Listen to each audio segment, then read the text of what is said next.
Estamos chegando com os 2 últimos episódios do Kamen Rider Gavi e uma análise completa de toda a série. Será que Gavi foi o melhor dos últimos anos? E nos quadros tem Godzilla aparecendo em tudo que é canto. O Toco Agora começa agora! E estamos chegando com mais um Toco Agora para agitar o final de semana, depois de 50 semanas. Tudo bem, Gil Kuroda? E Matheus, dá boa noite, Matheus. Boa noite. Fala alguma coisa, meu filho. Tá aqui quietinho, só ouvindo. Boa noite pra vocês, povo. Vocês estão. Que semana quente pro Tokusatsu. É a década, né? O Nares mudou o jargão. É a década. É verdade. Ano do Tokusatsu já ficou velho, né? Porque não dá pra todo ano ser o ano, então é a década do Tokusatsu. Como não? Eu tava esperando esse momento, Nares, todo final de ano de fazer essa pergunta. Se for a década, a gente tá na metade dela, né? Vamos lá. Verdade. Obrigado, pai, finalmente. E daqui a pouco vamos aí falar dos 2 últimos episódios de Gavi. E aí, gostaram? Não gostaram? Luta final foi boa? Não foi? O que você achou? Vamos falar um pouco sobre isso. Começar, né? Nossa noite de Kamen Rider com esse review de Gavi. Daqui a pouco.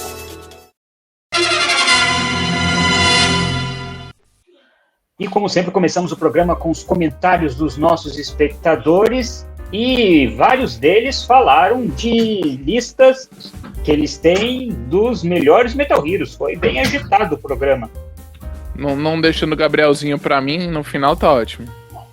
Eu perdi essa discussão interessante aí. Eu escapei, na verdade, né? Ah, não, eu acho que você... Ou você ia se irritar, porque você, Nares, tem mais bagagem para falar sobre isso. E o primeiro comentário aqui é do Murilo Machado. Ele diz aqui, gostei do top porque mesmo com públicos claramente distintos de um top de Super Sentai ou Kamen Rider, me fez pensar que o IMDb leva um pouco a sério a opinião dos diversos fãs de Tokusatsu.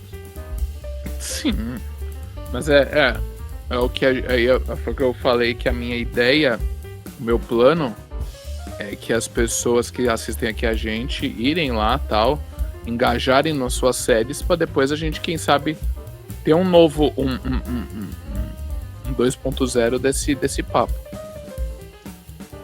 Eu tava aqui lendo, bora falar. Um abraço, bora falar. Bora falar, eu achei que era o começo do comentário. Um abraço, bora falar. Eu não acho que o Robotech e Kabutaki são ruins. Olha, uma pessoa que assistiu Robotech e Kabutaki, cara, procura a gente aí. Estamos criando coragem para fazer um podcast sobre essas séries. Só não são Metal Heroes. Estão mais pro Fushigi séries. Cara, não é o que a criadora diz, né? Ela optou por fazer algo mais infantil, mas se você assistiu Robotech e Kabutaki, ela segue... eles são Metal Heroes. Cara, eles se transformam, inclusive. É que aqui no Brasil, eu não entendi, você viu, né? Mas a gente sempre imagina o cachorrinho, o bichinho, né? A gente esquece que eles se transformam, né? Eles têm uma forma específica, né? Então, o Fushigi Series Comedy já é um negócio mais com criança, com heroínas. É uma temática diferente, tá? O Robotech e Kabutaki, eles são Metal Heroes, só que eles seguem uma temática bem mais infantilizada. Como o Go-Onger dentro do Super Sentai, por exemplo, né, cara? O Patrinha é Fushigi, né? Patrinha? Isso que eu tô falando é o técnico, tá? Mas aí, cara, a sua opinião tá tranquila também. Porque eu concordo que o Robotech foge muito da curva ali, né? Agora, Charivan espirro metal de Extra Draft abaixo de Sombrinha é doideira, na minha opinião. Cara, essa discussão é interessante, a gente já falou isso nos outros rankings, né? A gente não sabe quem votou. A gente não sabe qual é o país que mais votou, as pessoas que mais votaram, o que passou nesses países que mais votaram, o que marcou, né? A gente tem muito isso aqui, cara. Lá no Japão, aqui o Jaspion é disparado o maior herói japonês aqui do Brasil, né? E lá no Japão ele é só mais um, né, cara? A galera não esquece o Gavan, mas esquece o Jaspion. Então tem que marcou aí a galera que votou, né? Mas se você fosse montar um ranking só conosco aqui brasileiros, Com certeza a Charivan estaria à frente de Sean Green. Sim. Fácil, né, cara? Metalder também. Obrigado. Que a ideia é isso, a galera que tá assistindo a gente aqui, ir lá no MDB, melhora essas notas aí das séries que são as favoritas, e a gente daqui um ano a gente olha de novo. Vamos lá. Último comentário do Chariban. Abraço, Chariban Gatai. Esse Tô Com Fome foi legal. Não sou fã de chocolate, mas Gabo foi tão impactante na minha vida que eu adoraria experimentar esses aí só porque é do Gabo. Tá aqui ainda. Tá aqui ainda os chocolatinhos. Obrigado. Chocolatinho gostoso, pô. Falei um bisco um pouco mais com nocas de caramelo. Que fresco que eu fico, né, falando disso, né, de comida. Ele é sommelier de chocolate. Daqui a pouco o Cacau Show vai contratar Kuroda, hein? O pior é isso, né? Pior que aqui em casa tem um funcionário da Cacau Show. Por sinal, o chocolate tá acabando. Obrigado. E daqui a pouco tem Today's Friday, não tocou agora. O Looper vai falar um pouquinho de Godzilla. Ele vai falar do Godzilla em outras franquias, em outros filmes, em outras produtoras aí. Mais um quadro cheio de curiosidades bacanas sobre o Rei dos Monstros. Guarda daqui a pouco, não sai daí. Isso aí.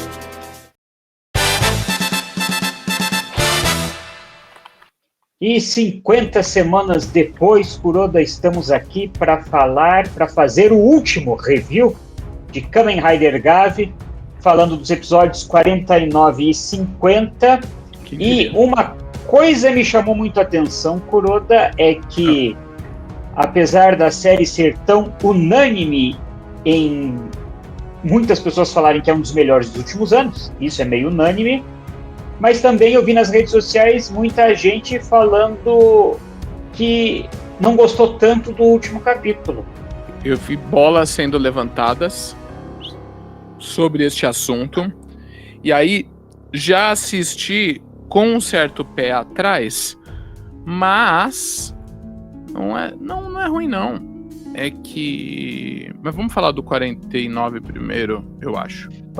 Antes de você ficar bravo comigo que eu vou ficar indo e vindo.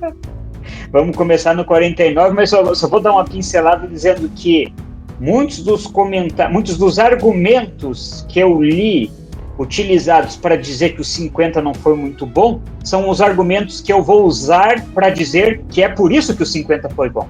Mas então, vamos falar do 49. No final do 48, então, o presidente Boca foi liquidado, e daí veio aquela surpresa que eu disse que não era surpresa, que o Lango traiu o Shoma. Não tinha acordo nenhum para ele voltar lá para o mundo dos Grianuto e cuidar da vida dele. Ele resolveu continuar com o plano do Boca, reassumir a presidência, se tornar presidente do mundo dos Grianuto e se tornar o homem mais poderoso de todo o universo, todos os dois universos, né? E aí, então, ele usa lá aquele controle dos seres humanos e manda eles continuarem indo para o local onde fazem lá os prés das pessoas para virarem insumos. E aí os Riders ficam naquela, a gente vai lutar com o Lango aqui agora, tentamos salvar as pessoas. Eles partem para ajudar os seres humanos, né? Eles falam, tem a parte com a Sática e com o tio, né? Que aí é uma parte bonita, que eu até tive um princípio de ficar emocionado, mas quando rolou ali dele ajudando a fazer os doces e tal, eu não sei se já foi ali ou se foi no 50, que aí já deu aquela, eu acho que foi no 49, que ele mesmo começou, quando ele pegou o livro, que eu achei que ele já ia matar, quer dizer, acho que ele já matou um pouco da charada ali, mas eu queria que tivesse sido mais explícito essa parte, que eu acho que era pra dar mais uma humanizada no Shoma. Podia ter sido mais explícito do que foi essa relação dele com o tio deles, que eu queria que eles ficassem mais juntos, mas foi bom. E doces, e aí entram lá no mundo dos Granudos, se dividem para salvar as pessoas, né? Eu gostei dessa divisão porque deu essa dinâmica que começou aí no penúltimo episódio. Sim. Então o Shoma ficando no mundo dos humanos, porque daí ele teve a ideia, então, eles usarem o algodão doce, que o tio dele trouxe a máquina lá para fazer, o algodão doce como uma nuvem, né, para espalhar o antídoto, então, feito por meio do veneno do Láquia para quebrar essa hipnose dos seres humanos. Enquanto isso, o Láquia e o Ranto foram salvar os humanos. O Láquia ficou lá na linha de frente com aquele exército de Minions do Lango, e o Ranto voltou, quer dizer, estava voltando quando encontrou a Ruth Raquel, né? Ruth Raquel e a sucessora da Beroba para essa luta. E aí eu acho que aí a gente vai acabar já migrando para esse último episódio, mas... Você falou migrando pro último, mas antes disso, o Shoma resolve a parte dele, e quando ele pensa em ir pro mundo dos Granuto, o Lango já aparece na frente dele para já pôr um ponto final na história, né? Sim. E rola um diálogo bom deles, né? Do Shoma pro irmão dele falando: o que te faz feliz, cara? Né?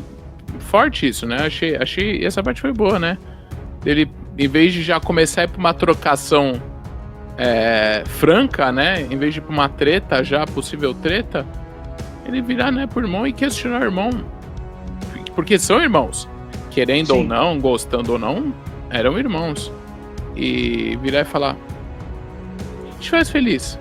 Nunca te vi feliz, né? Nunca te vi dar um sorriso. Porra, pesado, né? O cara ia ficar mais bravo ainda. E acaba revelando que foi ele que matou o pai deles, né? Envenenado.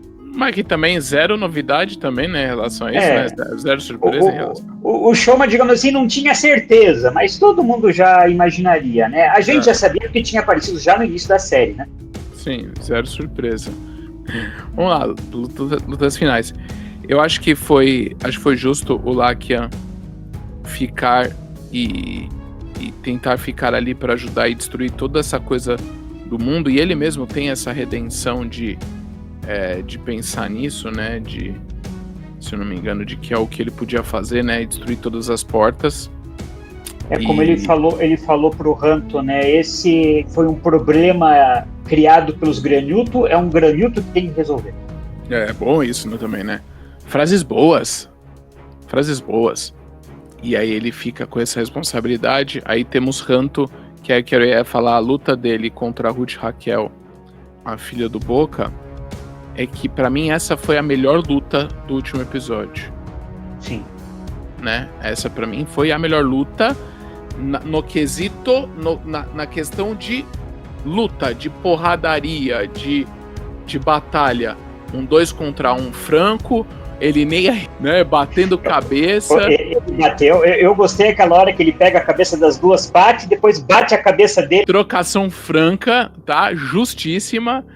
A gente soltou essa semana, né, agora, essa notícia, que aí, então, a filha do Boca é o pivô aí do último filme. Então, aparentemente é uma história que, então, acaba no filme, né? A série acabou, mas acho que o filme dá o ponto final, aparentemente.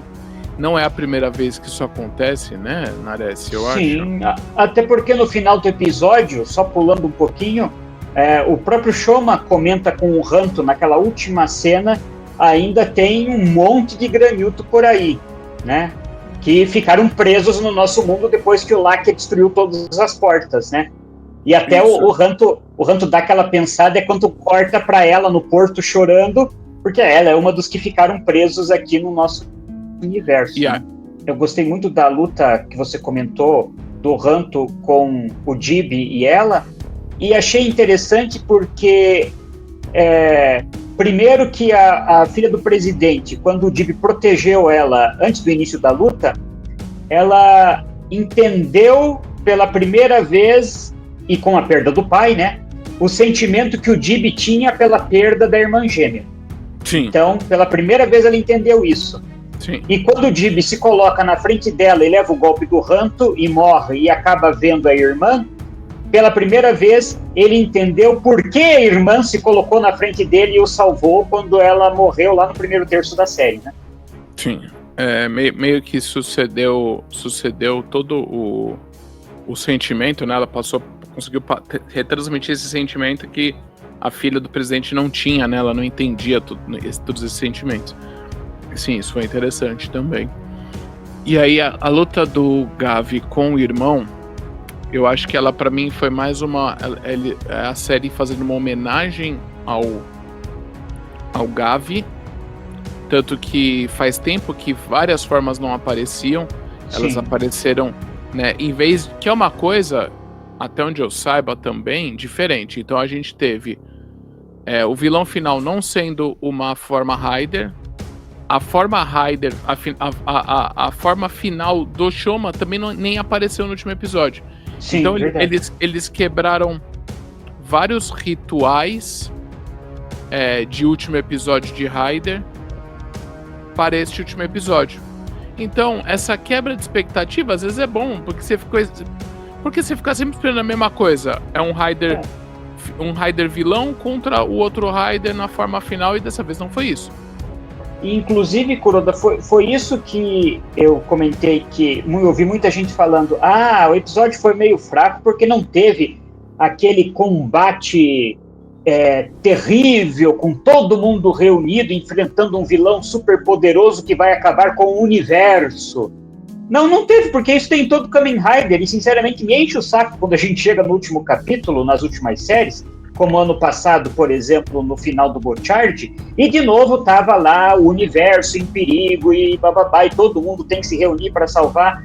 Eu gostei porque, como você falou, Gavi fez diferente. Não tinha um vilão super poderoso. O Boca, inclusive, era mais forte que o Lango. Porque o Gavi matou o Lango sozinho. Eles precisaram dos 4 para matar o Boca, né? E o Lango já tá debilitado. Ele já tá fraco. Sim. Então, eu acho que, justamente, parece que o final foi mais intimista e menos megalomaníaco do que outros Riders. Então, eu senti essa diferença que eu achei legal. E foi assim, como geralmente o finalzinho da história é focado no protagonista, quando todos se reúnem e daí eles passam poder ou dão um incentivo pro protagonista dar o golpe final e vencer o vilão. Aqui, como cada um ficou no seu campo, eu acho que eles tiveram a mesma divisão ao longo do episódio, um pouco menos o Lakia, né? Mas eu acho que eles tiveram um final equilibrado, todos eles, e como você disse, apesar do Gavi ser o protagonista, eu concordo com você que a melhor luta foi a do Han. Foi. Eu acho que foi isso. Eu acho que agora eu geralmente paro para analisar quando eu tô aqui falando com você, né? Então, analisando esse último episódio, eu acho que foi isso. Acho que foi mais uma grande homenagem ao Gavi e quebrando todas as expectativas justamente para ele continuar sendo um dos melhores Riders aí. Tudo bem que como a gente teve um último que a gente já jogou para baixo, mas as séries anteriores foram boas, né? Gitz foi bom.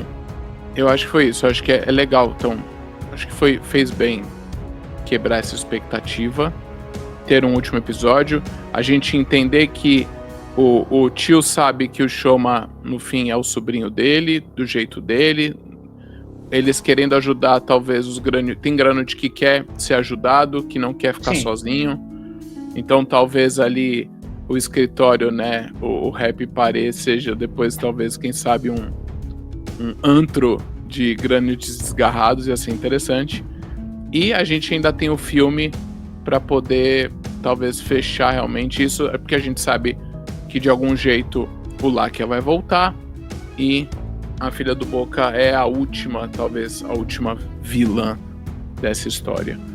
E que me chamou a atenção na cena final do episódio, que eu pensei nisso e depois vi que muitas pessoas também pensaram nisso nas redes sociais, que é exatamente a mesma cena final do Kamen Rider Black, só que com sentimentos diferentes, porque o Isamu Minami sobe na moto e sai pela rua e a câmera fica com um sentimento de pesar pela morte do irmão e a série termina triste. Aqui o Shoma sobe na moto e sai com um sentimento completamente oposto, de alegria, de superação, de ter construído uma família. Então veja que interessante, uma série que foi dramática, em muitos momentos pesada, abordando temas muito sérios, mas que terminou muito para cima e de forma muito positiva, né?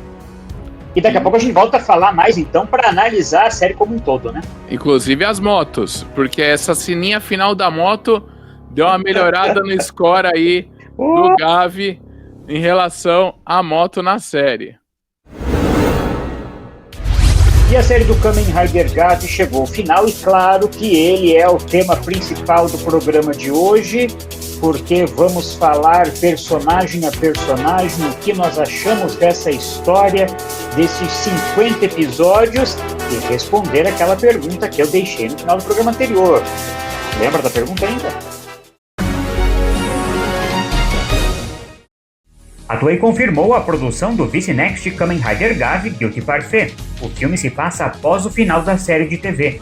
Ele estreia nos cinemas japoneses em 28 de novembro, em exibição limitada, e vai ser lançado em Blu-ray e DVD em 10 de junho de 2026, acompanhado de itens de colecionador.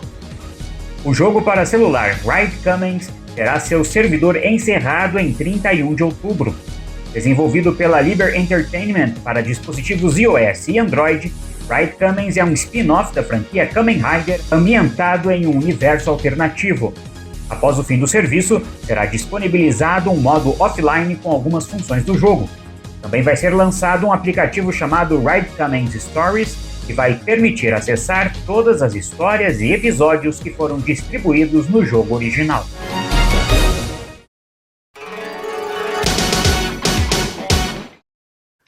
Olá, sejam bem-vindos a mais um Today's Friday no Toku Agora.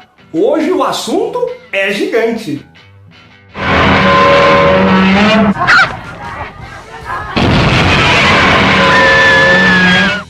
Eu sou muito fã de Godzilla, tanto que ele faz parte do logotipo do Alma Toku e também curto muita curiosidade. Então bora ver algumas sobre o Rei dos Monstros. Desde a sua criação em 1954, já se vão aí quase 40 filmes de Godzilla. E o Rei dos Monstros não apareceu só na franquia dele não. Também já apareceu em outros filmes, desenhos, séries, e é isso que a gente vai ver agora. Uma das primeiras aparições de Godzilla fora dos filmes dele foi no primeiro episódio de Ultra Kill. A série de 66 da Tsuburaya é a precursora ali do Ultraman. O traje do lagartão foi usado para fazer o design do monstro Gomez. Outro que ganhou o shape do Godzilla foi o monstro Armstrong, do primeiro episódio de O Regresso de Ultraman, de 1971. Talvez a mais famosa aparição desse tipo do Godzilla seja no episódio 10 de Ultraman, a primeira série da franquia. O traje do monstro Giras foi feito com o corpo do Godzilla de um filme e a cabeça de outro filme, emprestados pela Toho, com a diferença de uma crista no pescoço que o Ultraman arranca durante a luta. Vale lembrar que o Eiji Tsuburaya, o responsável por Ultra Kill e Ultraman, foi um dos responsáveis pela criação do Godzilla. Ainda no universo Tokusatsu, aqui a aparição do Godzilla foi completa. No quarto episódio de Zone Fighter, série da Toho de 1973, o Rei dos Monstros ajuda o herói gigante com treinamentos e na batalha. Inclusive, esse episódio foi dirigido por Ishiro Honda, que foi o diretor de dezenas de filmes da Toho e do próprio Godzilla. Em Always Sunset of 3rd Street 2, de 2007, Godzilla aparece em uma cena de sonho, destruindo Tóquio. O filme é um drama japonês e a aparição é bem rapidinha. Já em Jogador número 1, quem dá as caras é o vilão de Godzilla, ali um dos vilões, né? O Mechagodzilla. Ele faz ali uma aparição fazendo uma referência bem bacana ao Japão. Godzilla já teve o seu próprio desenho animado lá em 78, produzido pela Hanna-Barbera. Mas ele também tem referências e homenagens em vários outros desenhos. Por exemplo, em Os Simpsons, onde ele tem ali algumas paródias, uma referência ou outra do próprio personagem. Animaniacs também já chegou a mostrar uma versão dele e do monstro voador Rodan. E em Os Anjinhos tem uma das minhas versões preferidas, que é o Raptor. Bom, bora fazer agora uma pausa para os comerciais?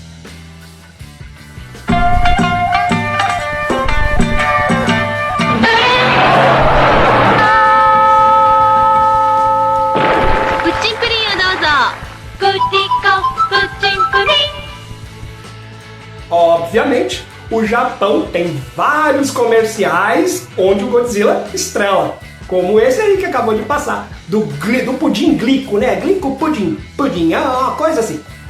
Tem também um muito bacaninha, muito bonitinho, que é do Banco de Kyoto, mostrando que dá um jeito de encaixar ele em tudo quanto é produto, por mais que pareça impossível.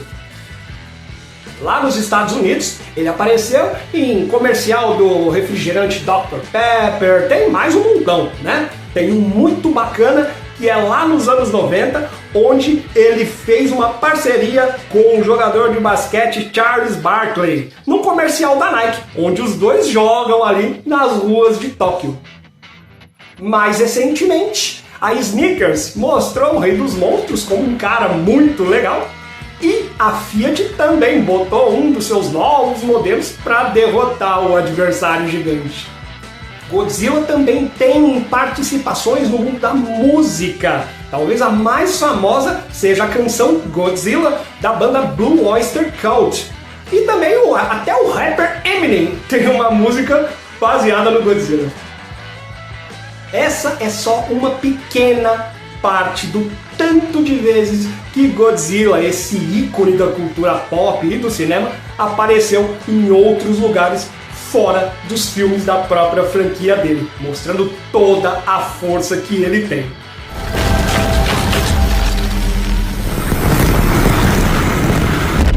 É isso, pessoal. Um grande abraço a todos e até daqui a pouco.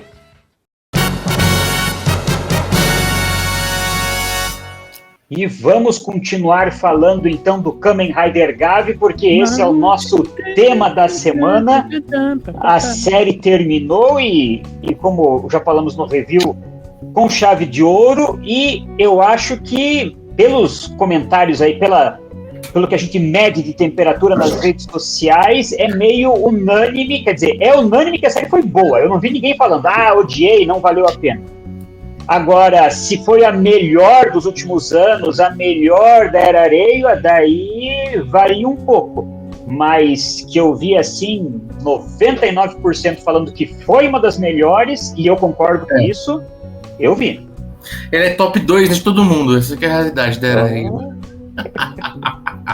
É top 2, mas a top 1 de cada um aqui tem um top 1, não é? Qual é a sua preferida da Reiwa? Então, eu ainda sou meio inclinado para Gitz, mas eu não terminei ainda o Gabo, né? Então eu tô com Gitz ainda. O meu, eu posso dizer, eu disse já acho que 2 meses atrás, que corri o risco de mudar, né? O meu top. E depois de tudo que eu vi agora na reta final do Gavi, eu vou colocar o Gavi à frente do Gitz. Para mim, eu vou dizer que o Gavi, na minha lista, é o melhor da Era Reiwa, e eu acho que tem espaço para entrar no meu top 10 geral da franquia Kamen Rider. Eu tô na metade do Gabo, e o Gabo já é forte candidato a ser minha série favorita. Desde Build, talvez? Sim. Então, porque nem os filler é ruim. Eu tô na metade, hein? Nem os episódios de Natal é sem história, sabe? Você não tem. Até o momento eu não peguei um filler, nada. E te digo que, até onde eu saiba, nem teve. Até a barrigada do Gavi teve contexto, e foi uma só, se eu não me engano. Então. Quando eles fazem a recapitulação, mas até na recapitulação tem um detalhe novo e foi feito de forma diferente do habitual, né? É assim, cara, eu torço o nariz muito com o visual, assim, desde o começo eu não gosto do visual. Mas o visual, ele não me incomoda mais, assim, sabe? Detalhe pequeno. Vamos começar a nossa análise, então, de cada um dos personagens, como é que foi essa trajetória ao longo dos 50 episódios? Hoje eu deito no spoiler, hein? Tá aí o primeiro, então, o Hanto, o Kamen Rider Valen, e que, graças a uma pergunta do Kuroda, eu descobri lá no começo dos nossos reviews por que o nome dele é Valen, né? Que o nome do Kamen Rider é Valen por causa do Valentine Day, o Dia dos Namorados, que, diferente daqui, só que no Brasil é no meio de junho, porque o pai do João Dória inventou essa data, né? Mas no resto do mundo é no dia de São Valentim, lá no início do ano, como é no Japão. Só que o costume no Japão é as meninas darem para os meninos chocolate no dia dos namorados. Então, como a temática do Kamen Rider Valen é chocolate, o Valen é de Valentine. Por isso, então, que o nome dele é Kamen Rider Valen, baseado em chocolate. A gente vê a evolução dele, né, ao longo da série, e da pessoa revoltada. Ele era revoltado, cabeça esquentada. Ele ficou revoltado bem menos, né? Cabeça esquentada um pouco menos. Mas deu para ver que ele evoluiu bastante ao longo da história, principalmente quando ele conseguiu lidar com o passado de sofrimento dele pelo rapto da mãe por um granhuto, né? E não só isso, né? Foi isso. No começo eu tive muito problema com ele, dessa coisa esquentadinho, por ser um detetive, né, um repórter / detetive, ele era muito passional, foi muito passional no começo, em vez de procurar as verdades, às vezes o por trás, né, a história, né, ele já tomava muita decisão assim por impulso. Aparentemente não entrou tanto na lista dos Riders que de repente no meio da série se revolta e fica meio que do mal, não era isso, né? Ele tinha os seus pensamentos, então ele lutava contra isso, mas não é diferente de outros Riders, né? Mas que ficou forte no final, né? A gente tava falando sobre isso agora há pouco. Sim. De como ele ficou forte. Mas normalmente o secundário tem um momento que fica bem forte, isso, né? Tem um momento que o secundário fica forte e que fica revoltado e parte para quase pro lado do mal, né? Nos últimos anos teve isso, né? Isso, quase uma virada de casaca. Ele tem essa coisa do revoltado, mas não virou tanta casaca. Sim. Mas ele começou um chocolate pan, passou por Nestlé Garoto, né? Depois virou ele queria ficar para um meio amargo. Lilith, depois Toblerone. Isso, aí voltou pro chocolate ao leite. Na verdade, aí ele ficou um meio a meio, assim, né? Quando você mistura um meio amargo com ao leite. Milka, né? O Hershey's, assim. O Milka é bom. Então todos os personagens em si, inclusive o Hanto, conseguiu descobrir a verdade, teoricamente, até onde deu sobre a sua história. E ficou bem, assim. Kuroda, você falou sobre a verdade, eu achei interessante, porque boa parte dos itens de vestuário dos personagens é vendido na loja da Bandai. E eu vi lá um tweet com itens do Hanto e o anel que ele usa à venda. E tem uma inscrição no anel. A gente não consegue ver na série, eu nunca vi na série que tem algo escrito no anel dele. Vendo na foto, paradinho ali da Bandai, eu vi que tem uma inscrição no anel, que está escrito "A verdade é amarga". Olha só, é isso, tá vendo? Ele tem um meio amargo, e acho que tem tudo a ver com essa coisa do chocolate, né? No fim é isso, tem essa coisa ainda desconfiado, né? Tem essa coisa assim, meio dessa cara de nojo que às vezes ele faz. Bom. E só pra gente fazer jus, então, a quem interpretou, né? Tá aqui, o ator é o Yusuke Hino, que eu acho que fez muito bem o personagem, eu gostei da atuação dele, né? Os 4 principais acho que deram liga muito bem, né? E ele, quando criança, os Kamen Riders preferidos dele eram o Kuga, o Deno e o Kiva principalmente porque quando criança ele inclusive tinha um cinto, um Kivate, que ele brincava de se transformar em Kamen Rider Kiva. E lendo isso, eu sinto que eu estou velho, porque se ele, quando criança, brincava com o Kiva... Tá mal de Kamen Rider, hein, Hanto? Pô. Inclusive, eu estou revendo o Kiva, estou na metade. Fiz spoiler pra quem eu tô com o cast. Aí, ó. Os senhores também, se preparem, tá chegando. Kiva? Tá chegando. E o nosso terceiro Kamen Rider da série, que é a Urakia Amarga, que na verdade é um granhuto, né, que daí também no nosso mundo utiliza a forma humana, se transforma no Kamen Rider Vran, que é baseado aí no Pudim, que começou a série, essa que foi a diferença, né, ele é um vilão, começou a série como vilão, Mas, na verdade, a gente descobre depois que ele tinha um objetivo, que era descobrir quem, dentro da organização da Stomach, matou o irmão dele, que foi, para usar os termos aqui brasileiros, né, aviãozinho do tráfico de drogas, tentou sair do tráfico e foi morto, né, como acontece muito aqui no Brasil também. Então, ele inclusive se deixou ser operado para se transformar em Kamen Rider para ajudar a descobrir isso. E depois que ele descobre, ele aos poucos vai sendo meio que convencido a mudar de lado e ajudar os heróis, até porque a gente percebe que o Lakia, ele não é vilão, ele tinha esse amargor pela morte do irmão, né? Mas ele não é uma pessoa ruim, ele tem uma consciência, é um bom Granilton, né? Como Granilton, ele era bem forte, né? Que ainda é, né? Quando eu vinha pra cá, pra conseguir conquistar os humanos, o poder dele, tanto que o poder dele foi usado até o final para o mal, e depois ele ainda ajudou a arrumar isso e descobriu um próprio antídoto que foi, né, usado aí até o final. Bom, né? Bonzinho o ator também. No começo ele também tinha toda essa coisa de ser um personagem mais nojento, né? Reclamando de tudo. E conquistou a gente, não terminou aí como o casal da série, mas deixou ali também meio implícito que ele e a Sática dariam aí um casal bonitinho, né? Rolou um sentimento ali. E fez uma boa dupla com o Ranto, né? Com aquela coisa de um cutucando o outro, eles adoravam um cutucar o outro, né? Tanto que eu fui atrás de alguns materiais. Em off, os dois fizeram bem um casalzinho também.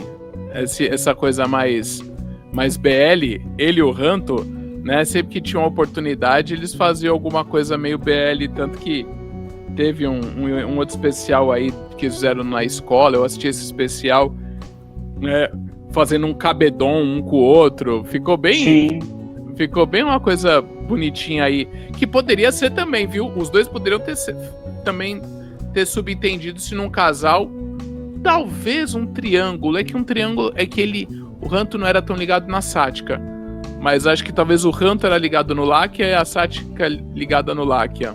Pode ser um triângulo, mas forte. Teve aí uma nova forma, né? Como todos os Riders aí no final aí acabam tendo uma segunda forma aí mais forte. Teve uma boa redenção. Gosto do Lakia. Eu tô até inclinado a assistir Kiramedia. Aliás, era disso que eu ia comentar, né? Ele já é nosso conhecido porque o Kohei Soji foi o Kiramei Silver em Kiramedia, o Sentai de alguns anos atrás. Já tem, inclusive, uma carreira consolidada como ator, participou de outros dramas, inclusive, enquanto o Gavi estava na reta final, estreou um drama dele na TV japonesa. Então, nas últimas 5 semanas, o espectador japonês podia assistir ele ao mesmo tempo no Gavi e num drama uma vez por semana. E esse é ator de verdade, né? Porque o Kiramei Silver tem uma personalidade mais totalmente diferente aqui do Lakia. Até a forma de falar, totalmente diferente, cara. Pra mim é irreconhecível, assim, cara. Sim. Eu vendo, né? De novo, eu não terminei a série, mas eu vendo assim, ele atuando e tal, cara, não lembra nada do Kiramei Silver, cara. Por vídeos rápidos que eu vi, ele tinha um jeito no Kiramedia de ser mais bobo. Era isso ou não? Ele era mais alegre, mais... Não é bobo, assim, é bem alegre, solto, assim, acho que é meio moleque, assim, dá pra dizer, Ele tinha no Kiramedia um momento também traumático, um momento mais dramático e tal, mas a gente também não pode ser que o Super Sentai normalmente tem um peso diferente, né, na parte do drama, né? Para completar o nosso quarteto ali, então, de protagonistas, tá aí, então, a Sática Amane, que eu vi muita gente reclamando, mas não se transformou em Kamen Rider. Não precisava. Não precisa. Ela foi essencial para ligar a história né? Eu acho que é ela que costura os nossos 3 protagonistas, os 3 Kamen Riders, é ela que permeia todos eles. É que nenhum doce tá à altura dela, cara. É verdade. Eu vejo, como a gente tá, eu acho que todos aqui estão assistindo o Build, e aí eu vejo a... Não Missora, Mizinha, isso, Mizinha. Pra mim é isso, porque a Missora também não se transformou em Build e não precisava, e Sática não precisou, nossa, nada. Ela foi aí a base, ela foi o chão desse trio, com as questões dela também, teve de certo e errado, concordo ou não concordo, mas entender e apoiar.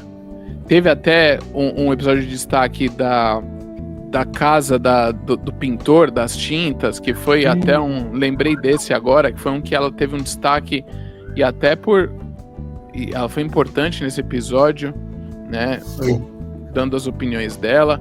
Então ela foi ótima, ótima atriz, deu liga, tem essa coisa com o Lakian de gosto dele e não poderia gostar dele, gosto dele, e não deixaram.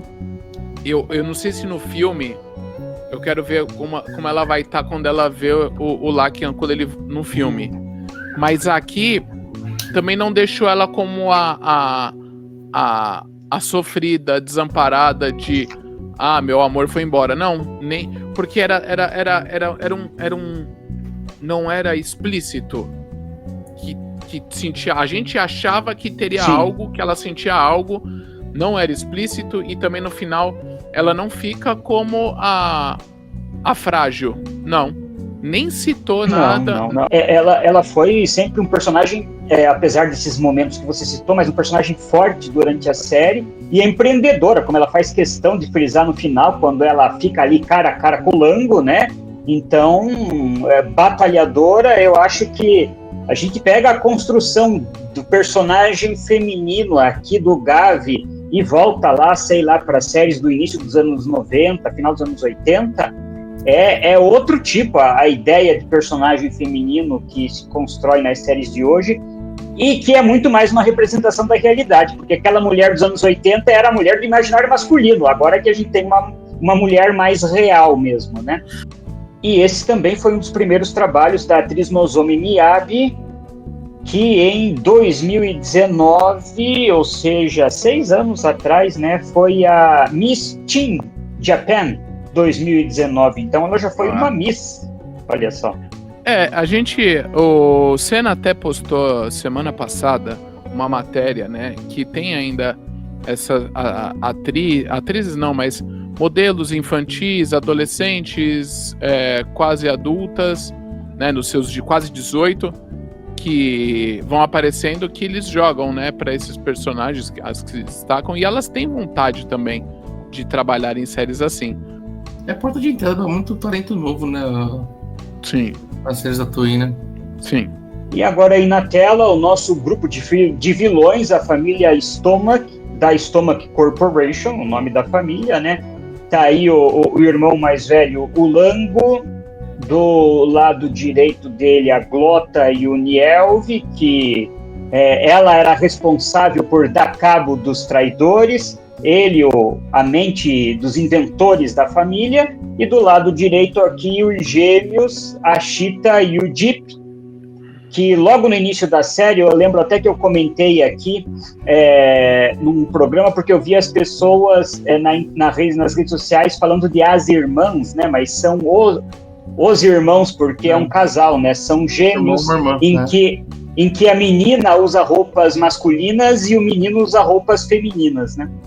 Eles têm uma coisa andrógena, né? Não só nas roupas, aí o estilo, até olhando assim, uma coisa que o Japão foi muito fã e era normal, né? Que é o do Visual Kei, né? Das bandas de Visual Kei, que usa muito isso, coros e coisas. E essa coisa steampunk, né? No fim, o próprio mundo ali dele dos Granilto, né? É uma coisa um pouco steampunk, né? Achei que não precisava ter ido primeiro, ou foi muito rápido. Porque ela foi muito rápido, para os outros irmãos demorou mais, né? Pra irem embora. Usaram a Clota, a atriz da Clota também, várias cenas de luta com ela, usaram ela bem. Nieve também, acho que foram bom a família de vilões, assim. Eu acho só, como você falou, a Cheetah foi embora mais cedo, mas serviu para disparar o arco do Jeep, para ele poder se transformar em Kamen Rider e tudo mais, e é por causa da morte da Cheetah que o Jeep chegou do jeito que chegou no final da história, né? Sim. O Lango, bom, era o protagonista da família ali, né? E o Nielve teve grande participação entremeando a história, e principalmente agora no arco final. Eu acho que de todos a Glota foi a menos aproveitada, né? Apareceu, acho que menos que os outros, e a morte dela, para mim, foi assim, então... já foi? Nossa. Poderia ter sido mais, porque era isso, ela era essa coisa a minha mais... preferida, cara, da família. Ela é mais agressiva, ela ia mais, né, pra porrada, né, então... Mas sim, faz sentido. Mas os 3 irmãos aí, depois que vão até o final, praticamente, tem uma relevância enorme. E o Lango e o Nieve ainda com essas histórias, assim, de planejar, né, planejaram muita coisa, aparentemente, né, deu a entender isso, né, planejaram coisas pra história chegar onde ela chegou. Vamos falar então da família Jaldak. Tá aí o Boca e a filha dele, a Liesel. O Boca que só em um episódio apareceu em forma humana, né? Ele preferia ficar na forma Granilton. E dublado, porque daí mantiveram a voz do dublador, só pegaram, digamos assim, um dublê de corpo pra ele, né? Que pra mim ainda eu achava muito que era um ator que fez Death Note. Agora, eu achei a Liesel uma... Bom, a personagem foi construída dessa forma, né? Pra gente ter desprezo por ela, porque ela é insuportável. Eu digo que não é uma personagem ruim, é boa porque ela faz com que a gente ache ela insuportavelmente chata, mimada, e que deseje que ela vá para outro mundo, né? É prêmio Beroba de personagem, de prêmio Beroba de menina que eu quero esganar. É isso aí. Cumpriu. Fizeram certinho, porque ela era isso, né? Era a menina mimada que nunca tinha sofrido, nunca tinha passado perrengue. Vamos ver o que vai rolar, porque o dela só acaba no filme. Mostrou a forma dela Granilton inteira, né? Que aí mostrou ela lutando também. Sim. O pai a mesma coisa, né? Aí no final mostra a forma dele como Granilton. Fizeram também uma bela forma pro pai. E que eu achei genial o poder dele de controlar a gravidade, né? Sim, né? Ele tem tem um Ki, ou um hack do Rei bom ali, que ele dá um... Sim. Solta o poder e todo mundo vai pro chão. Esse poder é bom. Tanto que precisou aí uma galera pra se livrar do Mala. Bom, eles apareceram só nesse último quarto da história, então vamos partir já pro nosso protagonista, o Shoma, Kamen Rider Gavi, que para mim foi um Kamen Rider excelente, um protagonista excelente, e assim como os Riders secundários, ele traz também um pesar, aquela coisa pela morte da mãe, né? Que foi raptada pelo Stomach Pai, e teve com ela um filho que é o próprio Shoma, então que é um mestiço, né, humano e Granilton.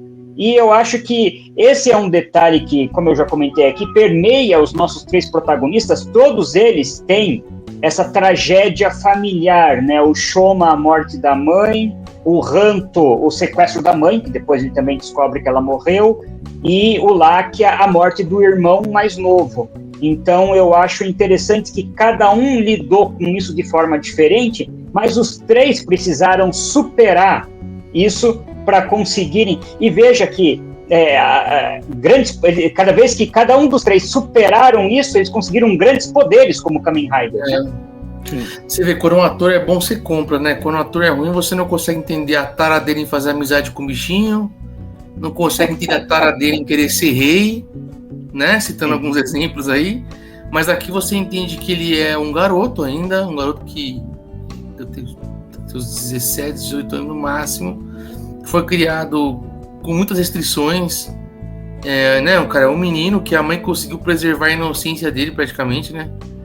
E um menino extremamente também, ao mesmo tempo, maduro, que sabe o peso do que ele é, da onde ele vem, de tudo isso, né, cara? Vira um confeiteiro. E o ator vende isso pra gente, né? Você vê isso.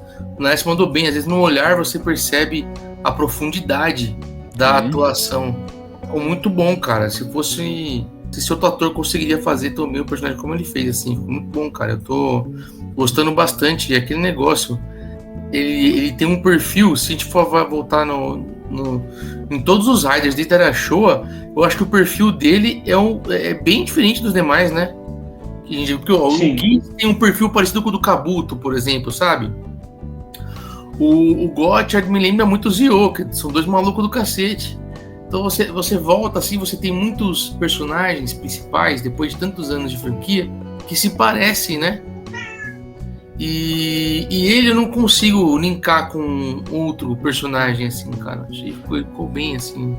Inclusive, aproveitando esse gancho teu, Gil, eu vi que numa entrevista que o Hidekazu Chinen, o ator aqui do Shoma, ele disse que quando ele foi escolhido para fazer o papel do Shoma aqui no Gavi, o diretor da série recomendou para ele, como exemplo de Kamen Rider, assistir o Zero One. Então, não para que ele se inspirasse no Aruto, né? Mas a direção da Toei viu que esse era um exemplo de Kamen Rider. E o ator, quando criança, era muito fã do Double e do Oz, que era o Kamen Rider preferido dele. Inclusive, diz que ele ganhou do avô no Natal daquele ano da série do Kamen Rider Oz, um Oz Driver, e ele ficava imitando o Akira Kushida falando Takatorabata. Aí tá com referência boa, hein? Diferente do Hunter, hein? Bom menino, acho que o Gil falou isso, é verdade. Ele entregou, ele conseguiu passar a mensagem, né?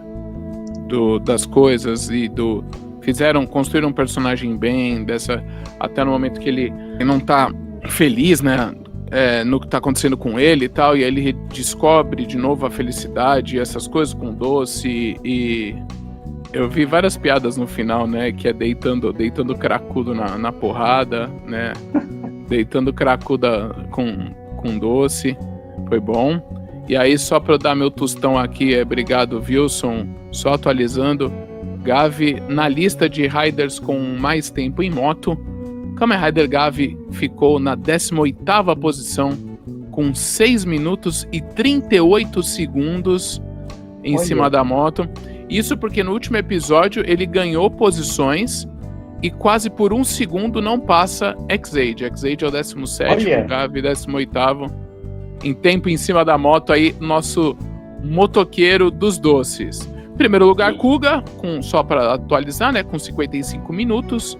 Em último lugar, o Zio, com 47 segundos. E se a gente compilar tudo isso, Crody, imagine, o Kuga são 2 episódios e um pouco mais de Kamen Rider só com ele andando de moto.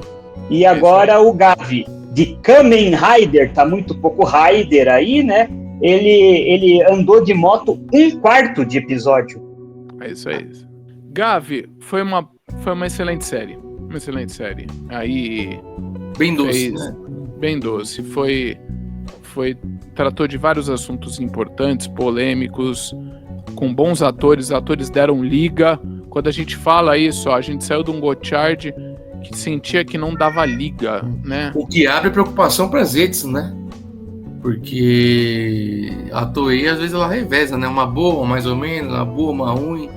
Eu acho que como a gente comentou do Geats, que o sarrafo estava muito alto, talvez por isso a gente foi muito crítico com o Gotchard, o sarrafo estava muito baixo para o Gavi, ou seja, ele entregou muito bem e o Gavi elevou agora, ou seja, a gente vai ser muito crítico com a próxima série de novo, né? Não, mas o Gabo para mim provou que o Gotchard é fraco mesmo, cara. Acho que é isso. Eu acho que é isso. Eu acho que no fim, acho que Gavi provou que Gotchard é fraco. Sim. Desculpa, gente, que gostou. Desculpa, Gabriel. Gabriel Selos. E com o fim do Kamen Rider Gavi, vieram anúncios, surpresas, muita coisa, e quando isso acontece, faz tempo que não tem esse quadro aqui no programa. Que quadro é esse mesmo, Kuroda? Breaking News.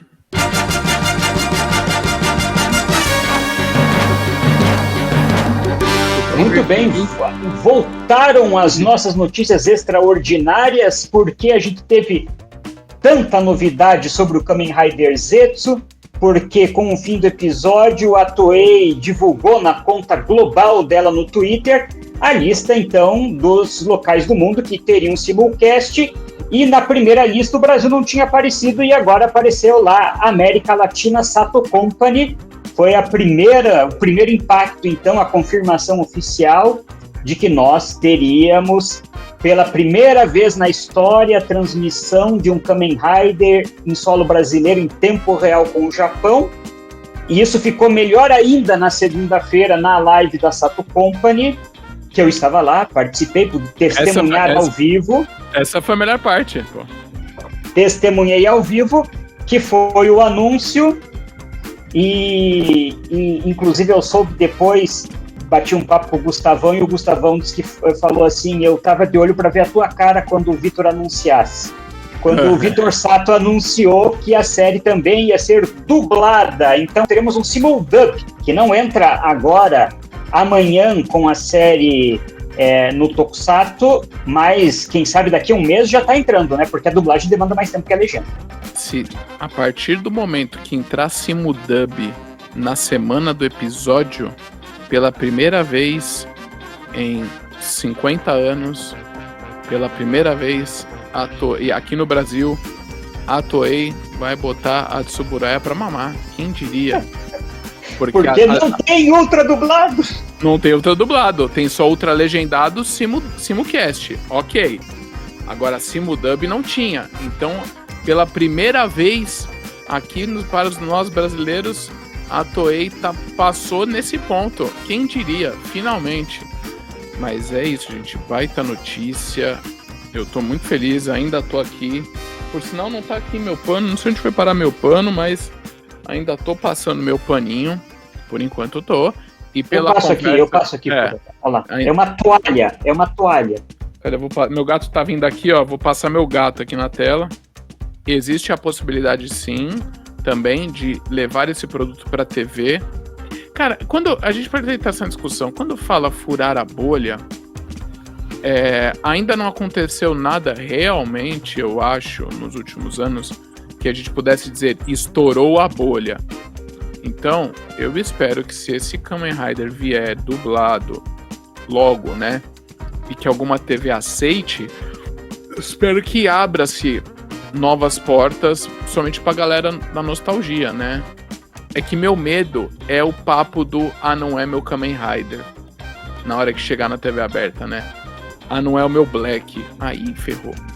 Mas na TV aberta o foco é conquistar a criança, né? O adulto o adulto é a menor preocupação. Vai fazer um grande barulho aí, vai atrair muita gente, cara. Depende da Sato também querer investir na divulgação aqui no Brasil, né? Não adianta você ter algo simultâneo se você não tem divulgação do produto também, né? Então, nós, criadores de conteúdo de Tokusatsu, estamos fazendo nossa parte, apesar de nós sermos pequenininhos, né? Acho que... Mas a gente é direcionado, né? A gente já fala com o nicho, né? Isso que eu ia falar. Acho que quem fala com mais pessoas talvez seja o Tokudok, mas o Tokudok já vem vendendo isso já faz tempo também, né?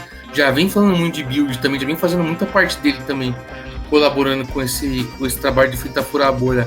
Mas eu acho que talvez a Sato vai ter que fazer um a mais aí, talvez. Faz sentido. Pra colaborar com isso. Assim, Sato, conte conosco, claro, vou continuar fazendo nosso trabalho. Sim. Já fazíamos 100, né? Imagina com...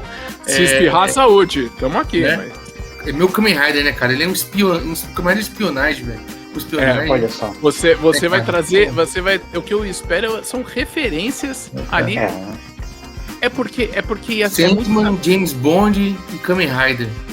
Muito bem, então fiquem de olho neste sábado no canal Tokusatsu no YouTube. 9 horas da noite, estreia o Kamen Rider Zetsu. A transmissão é ao vivo, então, se você chegou 9h05, perdeu 5 minutos. Isso aí. Mas... Não vai ser live, mas estaremos com vocês, né? Estaremos com vocês no Tuitaço, rede social, né? Estaremos com vocês aí. Sim. Comentando online. Mas até o episódio 5 você vai poder assistir de novo se você perder. Daí, a partir do episódio 6, somente os membros do clube de membros vão poder assistir a hora que quiserem, mas quem não é membro vai continuar assistindo de graça, mas somente ao vivo, das 9 às 9h30 da noite no sábado. E não vem com esse papo de ser cobrado não, que a televisão também era assim, tá? Você viu um episódio de graça e não assistia a hora que você queria a reprise, tá, pessoal? Exatamente. Esse ponto importante aí. E não se esqueçam, alguém financia pra gente essas séries. Como essa galera que compra brinquedinho, né, Coro? Boa, lindo esse por sinal. Nós que eu financio, ó. Você, Bandai Toei. O Switch Actor Kosuke Asai deixou o elenco de Number One Sentai Gojuger devido ao agravamento de um problema de saúde pré-existente. Ele é a pessoa que veste a roupa do Goju Wolf. Asai tem uma longa trajetória no Tokusatsu, atuou como os Reds de Goseiger, Ninja, Lupin Ranger e Don Brothers, além de também ter trabalhado em Kamen Rider X-Age, Kamen Rider Zero One e Kamen Rider Saber. A partir do episódio 29 de Gojuger, Asai será substituído pelo Switch Actor Shigeki Tou.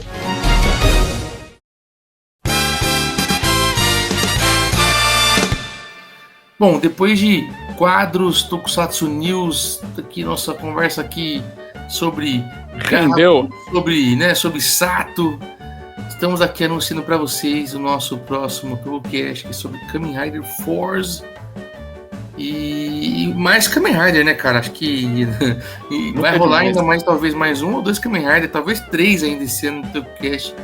É a franquia preferida do brasileiro agora, não é verdade? A franquia que alimenta o Forge Tokusatsu no Brasil. E o Forge é uma franquia, é uma série, bem legal da franquia. Traz uma história numa escola, né, cara? O Kamen Rider ele é um aluno que combate monstros ali em escolas, né? Tem todo o contexto ali, uma história bacana. É um personagem muito interessante, muito divertido. É uma série legal. Eu não conheço ninguém que tenha assistido Forge, não tenha gostado de Forge, sabe? Mesmo o Forge às vezes não estando no top 5 da galera, é uma série que dificilmente alguém fala que é ruim. Né? E nós fizemos um Tokocast bem bacana, eu espero que vocês gostem bastante. Um Tokocast bem universitário, bem colegial, bem só com jovens. Velho. Aí, claro, tem piadinha chamada de Zé Gotinha, claro que vocês vão ver umas piadinhas assim, mas é um Tokocast pra você, por exemplo, como ele sai no sábado, você pode parar e ouvir ele antes de ver os Zetsu, lá na Sato. Ou você pode terminar de ver os Zetsu, quer dormir, quer deitar, bota um Tokocast pra você ouvir aí, dá 5 estrelinhas pra gente do Spotify, compartilha com os amigos aí e fortaleça, né, cara? Fortaleça o Tokusatsu aí, cara. Vamos lá. Por sinal... Aliás, assina o nosso canal aqui, inclusive, tá? Por favor. Assine aqui o nosso canal Super Hero. Tem o nosso canal Tokocast pra vocês assinarem. Certeza. Hypem esse vídeo aí, nos ajudem, por gentileza. Compartilhem o nosso conteúdo, gente. Estamos aqui bombando aí. Todo dia o tokusatsu.com.br gera conteúdo para vocês através dos nossos canais do nosso site, hein? Ó, só avisando, Forze é o 13º Rider em tempo de moto com 8 minutos e 23 segundos. E o nosso tempo já estourou, então vamos ficar ligadíssimos para a estreia do Kamen Rider Zetsu e você vai saber tudo sobre isso no programa da semana que vem. Enquanto isso, uma boa semana, obrigado pela companhia e pela audiência e até sexta-feira que vem.